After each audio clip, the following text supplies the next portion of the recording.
Prestasi Farel sebagai pelajar kala itu tidak umum. Kegemarannya bermain game mengantarkannya pada sebuah penemuan dan dipanggil ke kantor pusat Google di Amerika. Karena temuannya pada usia 18 tahun, Farel sudah menjadi CEO, sudah menjadi pemimpin perusahaan yang bergerak di bidang kompresi file. Tidak tanggung-tanggung, uang yang dikelola juga tidak kecil, hingga mencapai 60 miliar rupiah. Sungguh prestasi yang luar biasa. Namun pada Februari 2025, di usianya yang baru 25 tahun, Farel dinyatakan hilang misterius. Apakah yang terjadi dengan Farel? Adakah hubungannya dengan bisnis yang ia jalankan? Ataukah justru berkaitan dengan kasus penipuan yang menyeret namanya? Namun sebelum melanjutkan kisah ini, silakan klik like, subscribe, dan tanda lonceng terlebih dahulu agar Anda bisa nyaman menyimak kisah ini.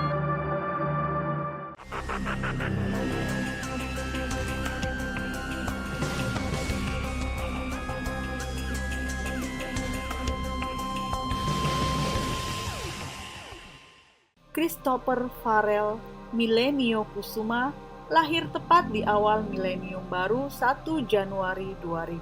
Pria yang akrab dipanggil Farel itu menjadi pendiri sekaligus CEO perusahaan startup kecerdasan buatan AI yang berfokus pada kompresi file bernama Kecilin atau kecilin.id. Farel mendirikan perusahaan itu pada tahun 2018. Artinya, dia sudah menjadi CEO pada saat berusia 18 tahun, sebuah pencapaian yang luar biasa. Kisah tersebut berawal dari kegemarannya main game saat pria kelahiran Yogyakarta itu masih duduk di bangku sekolah menengah pertama sekitar tahun 2014 hingga 2015. Saat bermain game itulah Farel terpikir, gimana sih caranya membuat game? Lalu mulailah ia belajar secara mandiri melalui internet. Setahun kemudian, sekitar 2015 hingga 2016, ia mampu membuat game sendiri dan mulai tertarik dengan Artificial Intelligence AI atau kecerdasan buatan. Ketertarikan itu bermula saat bermain game. Farel mengaku sering menemui musuh berupa bot, robot komputer.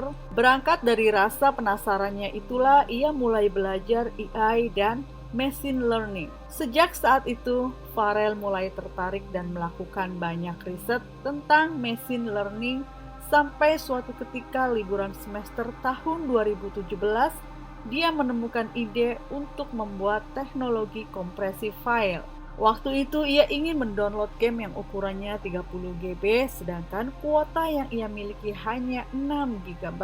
Ia pun mencari cara, ada nggak sih format yang sudah dikompres? Ternyata ada, tapi masalahnya adalah ukurannya sama. Jadi nggak ada perubahan yang signifikan dari segi ukuran. Farel yang saat itu sudah duduk di bangku SMA Negeri 8 Yogyakarta, kemudian melakukan riset mendalam soal implementasi machine learning dan AI untuk kompresi data atau file. Dari situ, Farel tertarik mengikuti ekstrakurikuler karya ilmiah remaja atau KIR. Kemudian, dia menemukan algoritma dengan core yang baru yang digabungkan dengan sudut pandang ilmu lainnya, dan akhirnya mengikuti berbagai macam lomba. Namun, upaya agar karyanya lebih dikenal banyak orang ternyata tidak semudah yang diperkirakan. Temuan Farel sempat 11 kali ditolak dalam lomba-lomba karya ilmiah. Hingga akhirnya raksasa teknologi Google menemukan inovasi teknologi milik Farel. Ketika presentasi, ternyata banyak yang tertarik tentang temuan Farel. Akhirnya, Farel diminta Google untuk bergabung dalam sebuah proyek untuk bekerja selama 6 hingga 7 bulan. Karena masih berada di bangku sekolah menengah atas, Farel bekerja secara jarak jauh. Pagi sampai siang sekolah, terus malamnya video call dengan tim Google. Farel bekerja jam 10 malam hingga sampai jam 4 pagi, kemudian paginya lanjut lagi sekolah. Saat bergabung dalam proyek Google, Farel mengembangkan algoritma khusus kompresi pada Google Photos. Pada saat bekerja dengan Google itulah Farrell bertemu dengan investor yang mendorong dirinya untuk mengembangkan algoritmanya sendiri. Berbekal dari dukungan investor dan hibah hadiah pemenang Wira Usaha Muda Mandiri 2018, Farrell kemudian mengembangkan usaha bernama Kecilin yang bergerak di bidang kompresi data dan file. Tepat di usia 18 tahun, Farrell menjadi pemimpin perusahaan, menjadi CEO. Perusahaan Farrell terus berkembang.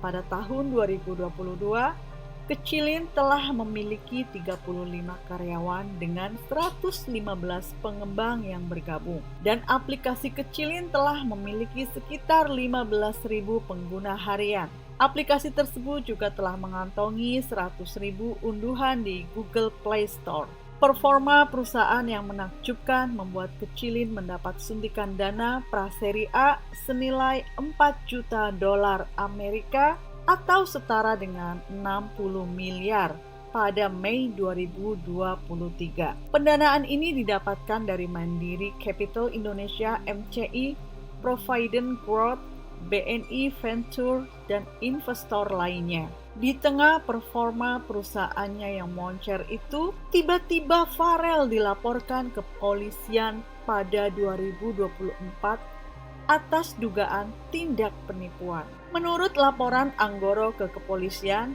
ceritanya pada Maret 2024, Farrell menghubungi Anggoro melalui Instagram dan mengajaknya bertemu di sebuah rumah di Hyarta Residen Jalan Palagan Tentara Pelajar Sleman. Dalam pertemuan tersebut, Farrell mengaku mendapat proyek dan meminta bantuan Anggoro dengan alasan membutuhkan modal awal sebesar 600 juta. Untuk meyakinkan Anggoro, Farrell menunjukkan surat perjanjian kerjasama PKS proyeknya. Karena hubungan pertemanan yang telah lama terjalin, Anggoro percaya dan menyerahkan uang kepada Farrell dalam beberapa tahap, baik melalui transfer ke rekening pribadi Farrell, penyerahan langsung maupun dompet kripto. Total dana yang diserahkan hampir mencapai 200 juta. Farrell berjanji akan mengembalikan uang tersebut dalam waktu 1 bulan. Namun, setelah beberapa kali ditagih, dana tersebut tak kunjung dikembalikan. Kecurigaan Anggoro semakin kuat ketika komunikasi dengan Farrell terputus sejak Agustus 2024. Saat bertemu dengan beberapa temannya, Anggoro mengetahui bahwa ada korban lain dengan kasus serupa. Setelah berkoordinasi dengan mereka, ia akhirnya melaporkan Farrell ke Polresta Sleman pada tanggal 6 November 2024. Setelah dicek, sertifikat tanah dan bangunan yang diberikan Farrell sebagai jaminan ternyata diduga palsu. Selain Anggoro, ada 6 korban lain yang mengalami kejadian serupa. Salah satu korbannya berasal dari Bandung. Kasat Reskrim Polresta Sleman, AKP Rizky Adrian, kepada media menyampaikan bahwa pihaknya telah menerima laporan dugaan penipuan tersebut. Polisi telah melayangkan panggilan terhadap Farrell sebanyak 3 kali, namun ia tak pernah memenuhi panggilan tersebut. Di tengah kasus dugaan penipuan yang menimpanya, Farrell justru dikabarkan hilang.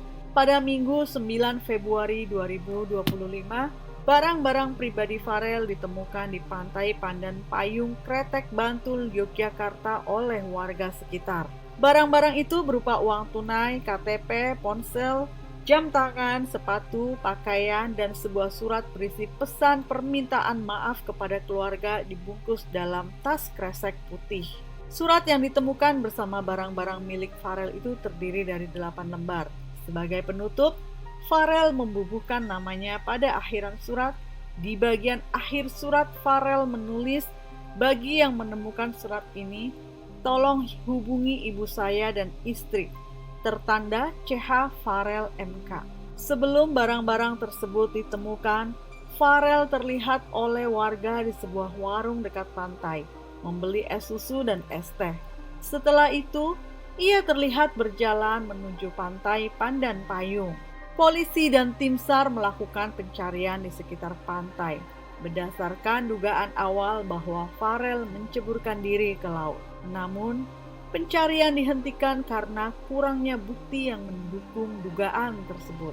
Pada tanggal 17 Februari 2025, polisi menyatakan tidak ada bukti yang menunjukkan Farel menceburkan diri ke laut. Koordinator Satlinmas Rescue Istimewa Wilayah 3, Muhammad Arif Nugroho mengungkapkan bahwa dugaan Farel menceburkan diri atau terbawa ombak kemungkinannya kecil. Kalau korban memang betul tenggelam di laut, dalam waktu seminggu pasti tubuhnya akan terapung di permukaan. Tapi sampai saat ini, sudah seminggu sejak dilaporkan hilang, tidak ditemukan jasadnya mengapung. Begitu penjelasan Arif. Terlebih, pihak keluarga juga tidak membuat laporan resmi orang hilang.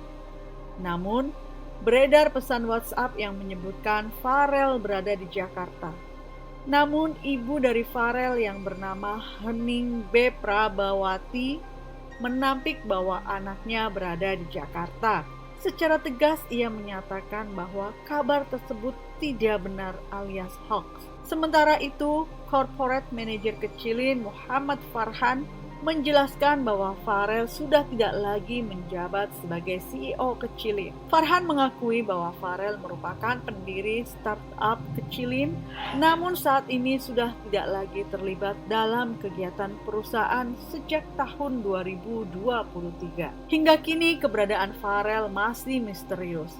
Kejutan dan misteri tampaknya akrab dengan Farel. Dalam usia 18 tahun sudah menjadi pimpinan perusahaan, mengelola puluhan karyawan, dan uang miliaran. Namun, pada tahun 2023, dia justru tidak terlibat lagi di perusahaan yang dia lahirkan. Lalu, 2024 dilaporkan ke kepolisian dengan dugaan penipuan. Dan di tahun 2025, dinyatakan hilang secara misterius. Apakah sesungguhnya yang terjadi dengan Farel? Akankah hilangnya Farel berkaitan dengan dugaan penipuan yang melilit dirinya? Tentu saja jawabannya saat ini masih menjadi misteri. Biarkan waktu yang akan mengungkapnya.